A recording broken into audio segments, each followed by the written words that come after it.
Sahabat Fresh Juice, sesaat lagi kita akan mendengarkan Fresh Juice Jumat 12 April 2024 bersama Romo Antonius Rajabana OMI dari Jakarta. Selamat mendengarkan.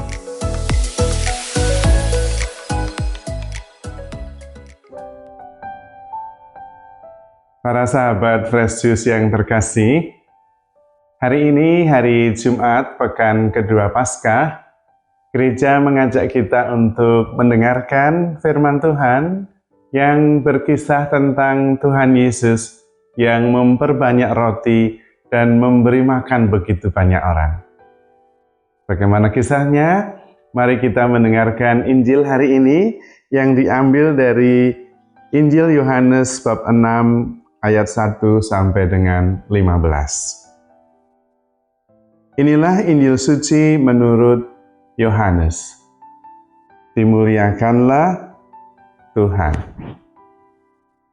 Pada waktu itu Yesus berangkat ke seberang Danau Galilea, yaitu Danau Tiberias. Orang banyak berbondong-bondong mengikuti dia, karena mereka melihat mujizat-mujizat penyembuhan yang diadakannya terhadap orang-orang sakit.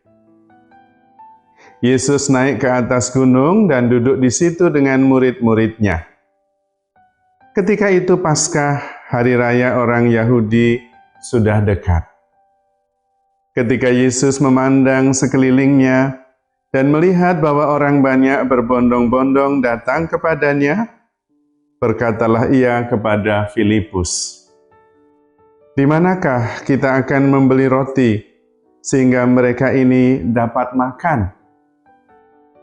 Hal itu dikatakannya untuk mencobai dia, sebab ia sendiri tahu apa yang hendak dilakukannya. Jawab Filipus kepadanya, "Roti seharga 200 dinar tidak akan cukup untuk mereka ini, sekalipun masing-masing mendapat sepotong kecil saja." Seorang dari murid-muridnya, yaitu Andreas, saudara Simon Petrus, berkata kepadanya, "Di sini ada seorang anak yang membawa 5 roti jelai dan mempunyai 2 ikan. Tetapi apakah artinya itu untuk orang sebanyak ini?" Kata Yesus, "Suruhlah orang-orang itu duduk." Adapun di tempat itu banyak rumput, maka duduklah orang-orang itu, kira-kira 5.000 laki-laki banyaknya. Lalu Yesus mengambil roti itu, mengucap syukur, dan membagi-bagikannya kepada mereka yang duduk di situ. Kemudian juga dibuatnya dengan ikan-ikan itu, sebanyak yang mereka kehendaki. Dan setelah mereka kenyang, ia berkata kepada murid-muridnya, "Kumpulkanlah potongan-potongan yang lebih, supaya tidak ada yang terbuang." Maka mereka pun mengumpulkannya, dan mengisi 12 bakul penuh, dengan potongan-potongan dari kelima roti jelai yang lebih setelah orang makan. Ketika orang-orang itu melihat mujizat yang telah diadakan Yesus, mereka berkata, "Dia ini benar-benar nabi yang akan datang ke dalam dunia." Karena Yesus tahu bahwa mereka akan datang dan hendak membawa dia dengan paksa untuk dijadikan raja, ia menyingkir lagi ke gunung seorang diri. Demikianlah sabda Tuhan. Terpujilah Kristus. Para sahabat Fresh Juice yang terkasih, Injil hari ini memberi kita harapan. Bukan hanya masalah makanan, karena pada teks lain Tuhan mengatakan manusia hidup bukan hanya dari roti saja. Tetapi Injil hari ini mau mengatakan kepada kita bahwa hidup kita di tangan Tuhan aman. Makanan iya, kesehatan, damai sejahtera, tetapi terutama adalah keselamatan. Undangannya adalah, mari kita berani mempercayakan hidup kita kepada Tuhan. Dengan mempercayakan hidup kita kepada Tuhan, kemudian kita merasa cukup, dan dari situ kemudian kita bisa melakukan banyak hal yang tidak hanya untuk memenuhi kepentingan kita sendiri, karena kita sudah merasa cukup. Pada saat itulah kemudian kita bisa memberikan diri kita kepada Tuhan dan membiarkan Tuhan membagikan hidup kita untuk keselamatan banyak orang. Memang bisa jadi yang kita punyai hidup kita seperti 5 roti dan 2 ikan yang tidak mempunyai arti untuk dibagikan menjadi makanan 5.000 orang laki-laki lebih. Namun di tangan Tuhan, apa yang nampaknya sederhana, kecil, bisa menjadi luar biasa. Disitulah undangan dari kisah hari ini, supaya kita sungguh-sungguh mengandalkan Tuhan dalam hidup kita.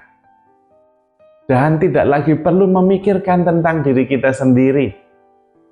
Biarlah semuanya diserahkan kepada Tuhan, karena di dalam tangan Tuhan seluruh kehidupan kita aman, semua dimensinya. Sering kita berusaha dan berjuang untuk survive, untuk hidup sejahtera, bahagia, dan cukup. Namun, ketika fokusnya pada diri sendiri, sebetulnya kita tidak sungguh-sungguh bisa cukup, tidak sungguh-sungguh bisa hidup sepenuhnya. Kita lupa bahwa hidup kita sebetulnya ada di tangan Tuhan. Dan kalau kita hidup di tangan Tuhan, tidak usah terlalu pusing tentang survival, tentang makanan apa yang akan kita makan, tentang minum apa yang akan kita minum. Tuhan sendiri mengatakan, burung-burung di udara yang tidak menanam pun tidak kelaparan. Tuhan memberinya makan. Maka jangan khawatir akan hidupmu. Lebih baik justru percaya penuh kepada Allah. Percaya penuh kepada Tuhan Yesus. Dan cukup dengan kasih karunia Allah. Lalu mulai justru menyangkal diri dan mulai memusatkan hidup kita untuk melakukan kebaikan-kebaikan. Hadir sebagai tanda keselamatan Tuhan sendiri. Di mana ada kebencian membawa pengampunan. Di mana ada keputusasaan membawa harapan. Di mana ada penderitaan membawa penghiburan. Sebagaimana didoakan dalam doa Santo Fransiskus Assisi. Pada waktu itu, kita menyadari bahwa kita cukup oleh kasih karunia Tuhan, dan kemudian melakukan justru apa yang diharapkan, yang bisa saya lakukan sebagai yang terbaik dalam konteks kisah masing-masing setiap hari. Disitulah kemudian hidup jauh lebih berarti. Hidup tidak terlalu banyak hal yang memusingkan karena fokusnya pada diri kita sendiri, tetapi fokusnya kepada orang lain, sehingga kita tidak pusing. Karena pada waktu itu ketika kita menyangkal diri, tidak banyak persoalan yang kemudian kita hadapi sebagai kekurangan, melainkan kesadaran penuh bahwa di tangan Tuhan hidup saya aman. Dari situ kemudian kita bisa keluar dari diri sendiri dan fokus memberi nilai tambah dimanapun kita berada. Sesederhana itu. Tidak harus besar sekali yang bisa kita bagikan, tetapi sekecil apapun ketika kita hadir, memberi diri sepenuhnya, memberi yang terbaik, kita sudah memberi nilai tambah kepada kehidupan ini. Dan untuk itulah kita diciptakan. Karena kalau tidak, kita tidak perlu diciptakan kalau semuanya sudah beres. Justru karena ada yang kurang, dan dengan kehadiran kita, kekurangan itu bisa dipenuhi, maka kita diciptakan. Dan karena itu, mari kita bertindak, membagi hidup kita sebagaimana dimaksudkan oleh Tuhan, supaya kehidupan kita lebih membahagiakan, kehidupan bersama lebih sejahtera, dan kita membawa keselamatan kepada dunia tempat kita diutus. Dasarnya tentu keyakinan dan iman bahwa hidup kita ada di tangan Tuhan, dan hidup di tangan Tuhan cukup. Tinggal kemudian kita tidak lagi pusing mencari apa yang perlu, yang masih kurang di dalam diri, tetapi mulai memberi dan berbagi. Dengan cara itulah kita sungguh-sungguh memenuhi panggilan kita sejak kita diciptakan, yaitu membawa kebaikan, membawa keselamatan, dan berkat bagi kehidupan. Maka para sahabat Fresh Juice yang terkasih, mudah-mudahan inspirasi firman hari ini membantu kita untuk berani mempercayakan hidup kita kepada Tuhan dan kemudian mulai bertindak memberi diri yang terbaik yang kita bisa. Dengan kekuatan Tuhan, hidup kita sungguh menakjubkan. Semoga Tuhan memberkati kehidupan saudara, keluarga, pekerjaan, dan niat baik saudara. Amin. Sahabat Fresh Juice, kita baru saja mendengarkan Fresh Juice Jumat 12 April 2024. Terima kasih kepada Romo Antonius Raja Bana untuk renungannya pada hari ini. Sampai berjumpa kembali dalam Fresh Juice edisi selanjutnya. Tetap semangat, jaga kesehatan, dan salam Fresh Juice.